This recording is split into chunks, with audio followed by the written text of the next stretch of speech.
El Museo de Orsay es uno de los grandes tesoros de arte de París.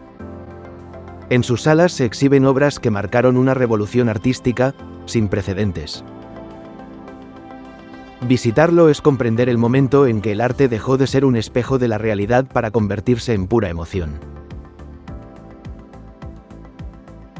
Hoy recorreremos sus galerías para descubrir por qué cuadros que hoy consideramos bellos fueron en su momento motivo de escándalo y rechazo. ¿Qué ocultaban los personajes de Manet para escandalizar a la burguesía? ¿Cómo logró Van Gogh convertir su propia angustia en una nueva forma de usar el color? Acompáñanos a descubrir los secretos de las obras que dieron origen al arte moderno.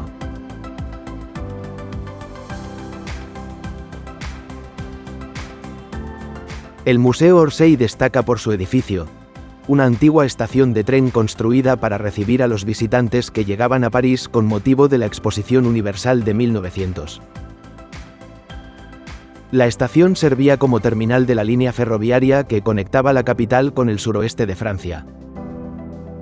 Su gran nave de hierro y cristal aún conserva la estructura original que simbolizaba el progreso técnico de la época.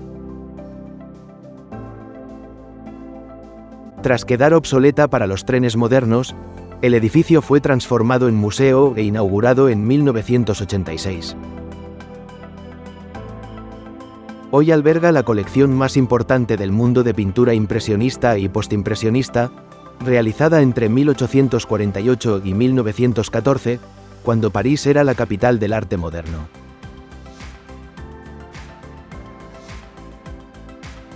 Orsay conserva también una destacada colección de escultura y artes decorativas, aunque en este recorrido nos centraremos en la pintura.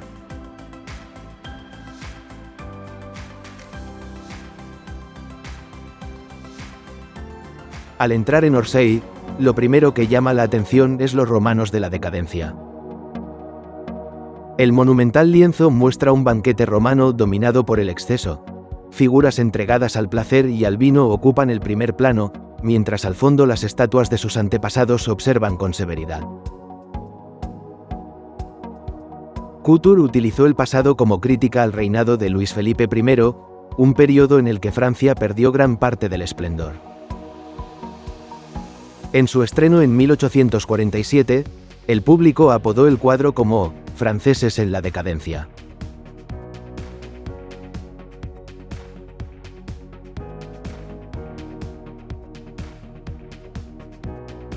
Muy cerca de los romanos de la decadencia, se alza otra gran obra de temática clásica. La pintura muestra a Venus emergiendo del mar, rodeada de ninfas y figuras mitológicas. La escena está concebida como una alegoría clásica de la belleza ideal y recuerda al nacimiento de Venus de Botticelli. Frente a la versión de Botticelli en la Galería Uffizi, más lineal y simbólica, aquí la figura es más corpórea, más realista. Si te interesa comparar ambas interpretaciones, en el canal tenemos un vídeo dedicado a la Galería Uffizi donde analizamos la obra de Botticelli con detalle.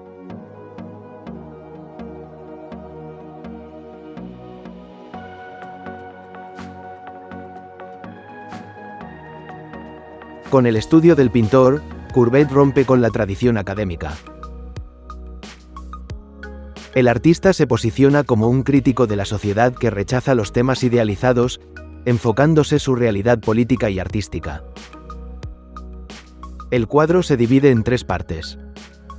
En el centro está Courbet, flanqueado por una modelo desnuda, símbolo de la verdad o la naturaleza, y por un niño que encarna la inocencia. A la derecha están sus amigos intelectuales, mientras a la izquierda aparecen personajes que representan la miseria y el trabajo duro.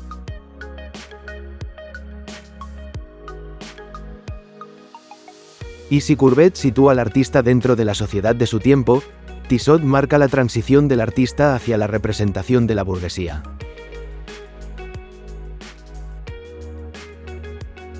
La pintura resalta la fascinación de Tissot por la moda. Los vestidos idénticos de las hermanas subrayaban la unidad familiar y el estatus económico, ya que el mantenimiento de esos vestidos de encaje requería muchos sirvientes. Un detalle que suele pasar desapercibido es el pequeño ramillete de flores en la cintura de la hermana mayor. Es un código de coquetería que indica que está en edad de buscar marido.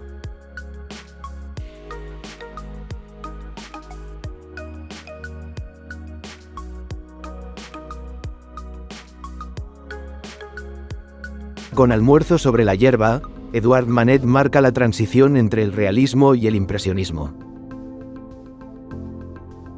Su cuadro consternó a la sociedad parisina.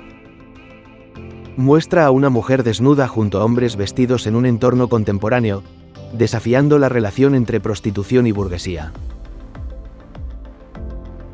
También resultaron provocadores ciertos detalles, como el pájaro, asociado a la tradición religiosa, y la rana, término que en el París de la época aludía a mujeres libertinas.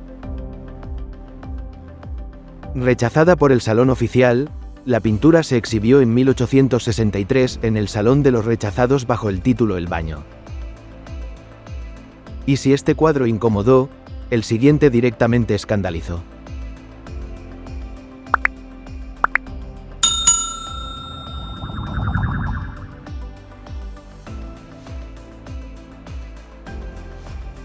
Aquí vemos a una mujer desnuda reclinada sobre un diván, mirando al espectador. No adopta una pose idealizada ni parece distante. Manet se inspira en Venus de Urbino de Tiziano, pero el modelo de Manet es una cortesana parisina. El gato negro, en contraste con el perro que representa la fidelidad en la obra de Tiziano, alude a la promiscuidad. La orquídea en su cabello y la cinta de terciopelo evocan la voluptuosidad y el lujo. La zapatilla suelta sugiere la pérdida de la inocencia.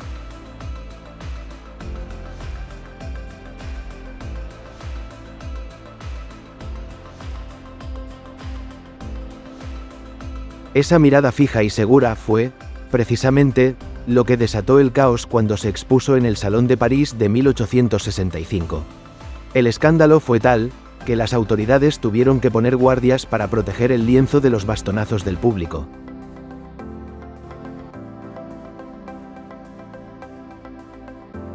Para equilibrar sus escenas más polémicas, Manet también pintó temas cotidianos. En la lectura, retrata a su esposa sentada, y a su hijo de pie, leyendo.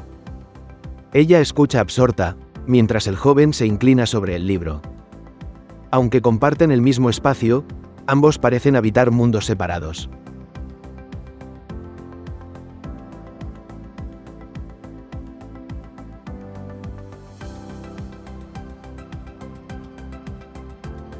Con Reunión familiar, de Frédéric Basile, entramos en el impresionismo temprano, uno de los núcleos más destacados del Museo de Orsay. Aunque las figuras son nítidas, ya emplea sombras en tonos azules en lugar de negros, un rasgo innovador. Basile formó parte del primer círculo impresionista junto a Monet y Renoir, con quienes compartía estudio y les ayudaba económicamente. Murió en 1870 con solo 28 años, antes de haber consolidado el movimiento impresionista.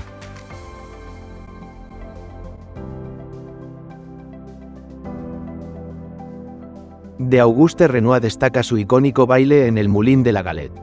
La obra representa un domingo típico en el popular merendero parisino. Renoir no buscaba el detalle minucioso, sino captar el efecto cambiante de la luz sobre las figuras. Si te fijas en la ropa y en el suelo aparecen manchas redondas que sugieren el sol atravesando las hojas de los árboles. Renoir no tenía dinero para pagar a modelos profesionales. Los hombres del cuadro son sus propios amigos. Las chicas son jóvenes de Montmartre que posaban a cambio de pasteles y una tarde de risas. Renoir las convencía diciéndoles que quedarían inmortalizadas para siempre, y no les mintió.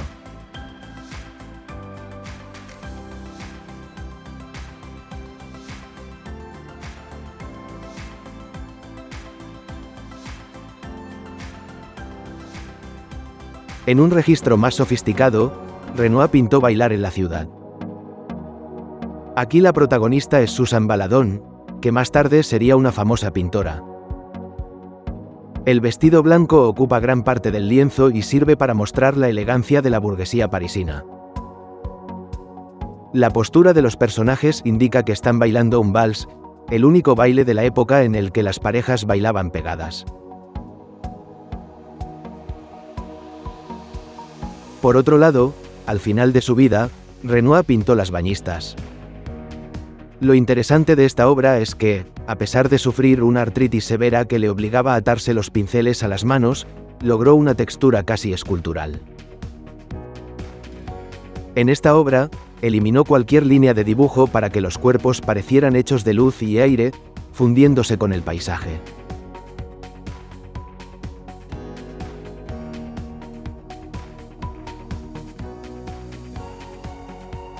Cerca encontramos las famosas bailarinas de Edgar Degas. A diferencia de otros pintores, a Degas no le interesaba el espectáculo brillante del escenario, sino el trabajo duro que había detrás. Por eso, en cuadros como Ensayo de un ballet en el escenario, las vemos estirándose o ajustándose las zapatillas. No buscaba la belleza ideal, sino la tensión de los músculos y la fatiga de un oficio agotador.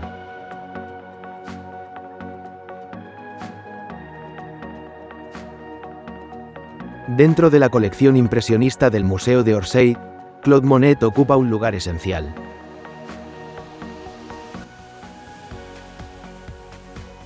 En Almuerzo en la hierba, intentó superar a Manet pintando una escena más natural y luminosa. Al no poder pagar el alquiler de su vivienda, Monet tuvo que empeñar el cuadro. Cuando logró recuperarlo, gran parte del lienzo estaba cubierto de moho y deteriorado. Para salvar lo que quedaba, decidió cortar las zonas dañadas y conservar solo los fragmentos en mejor estado. La obra no fue moralmente escandalosa, pero sí provocó rechazo. Los más conservadores criticaron sus pinceladas rápidas y su falta de detalle, las consideraban un trabajo inacabado.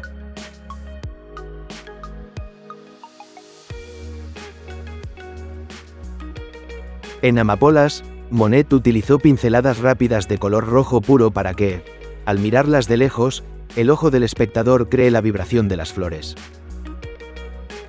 El detalle interesante es que las figuras de su mujer y su hijo aparecen dos veces, arriba y abajo de la colina, para sugerir el movimiento del paseo. Finalmente, en Mujer con sombrilla mirando a la izquierda y mirando a la derecha, Monet no pinta un retrato, sino el viento, la luz y la hierba. De hecho, los rostros están borrosos a propósito para que el espectador se centre en cómo la luz atraviesa la tela de la sombrilla y proyecta un reflejo sobre la piel.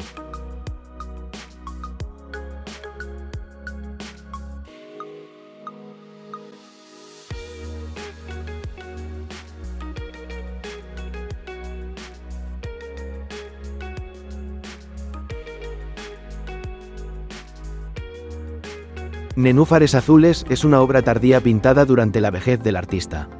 En estos años, las cataratas que padecía influyeron en su percepción visual, intensificando los tonos púrpuras y azules de la pintura. En este cuadro, Monet también se centra menos en la representación precisa del paisaje, y más en la experiencia de la luz y el color sobre el agua. La superficie pictórica se vuelve casi abstracta, obligando al espectador a realizar un esfuerzo óptico para recomponer la imagen, lo que genera una experiencia visual envolvente. El concepto de inmersión que se desarrolla en este lienzo alcanza su máxima expresión en el Museo de la Orangerie, sitio que visitaremos en un futuro vídeo.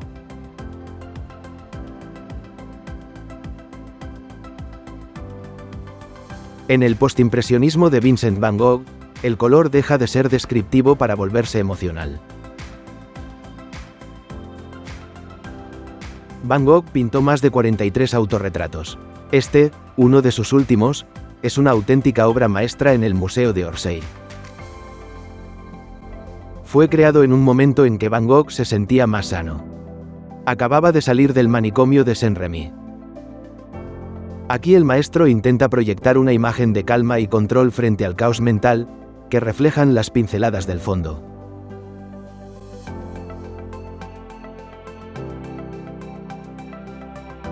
Van Gogh pintó este cuadro apenas 2 meses antes de morir. Un detalle fascinante es que la iglesia no tiene puertas visibles, parece un bloque cerrado y aislado. El cielo es de un azul profundo y contrasta con la luz solar que golpea la hierba. No buscaba la arquitectura real, sino transmitir su sensación de inquietud y angustia.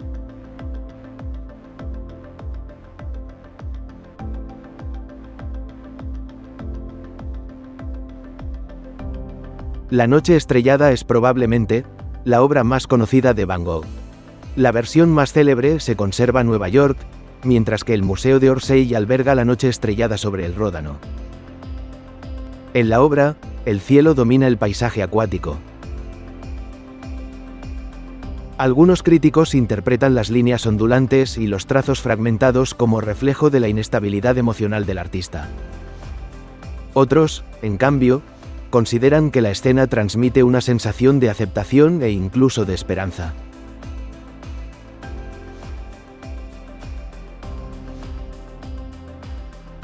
Esperamos que este recorrido por la luz y el color del Museo de Orsay te haya inspirado a planificar una visita.